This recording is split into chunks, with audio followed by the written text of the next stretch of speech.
Plus d'une cinquantaine d'établissements privés de l'enseignement supérieur a répondu présente à cette rencontre avec le ministre de l'Enseignement supérieur, Jean de Dieu Mokani Iwangou. Selon les prescriptions des scientifiques, la communauté scientifique, nous sommes partis pour cohabiter avec ce virus-là. Pour être édifié, j'ai tenu à consulter d'abord les établissements d'enseignement supérieur du public. Cela s'est passé le 26 et 27 mai 2020. Et dans ce cadre-là, nous avons ouvert la réflexion autour du protocole de reprise des activités pédagogiques. À ce jour, notre proposition est sur la table du gouvernement.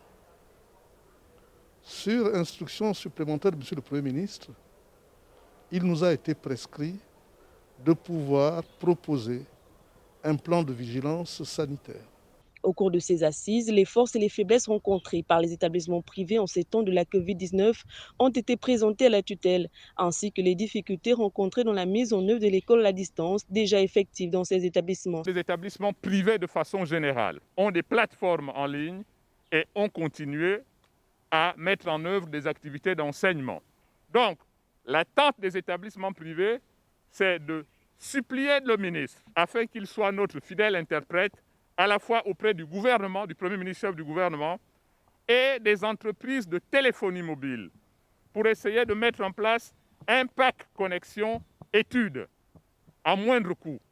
Les cours en ligne imposent que les étudiants se connectent. Est-ce que vous imaginez un programme de 1000 heures sur 3 mois? Vous imaginez les frais que l'étudiant doit dégager pour se connecter en moyenne 2000 francs par jour. Dans les tout prochains jours, toutes les parties prenantes devraient fournir au ministre de l'Enseignement supérieur leur plan de reprise des cours, comme ce fut le cas il y a quelques semaines avec les responsables des écoles et universités publiques du Gabon.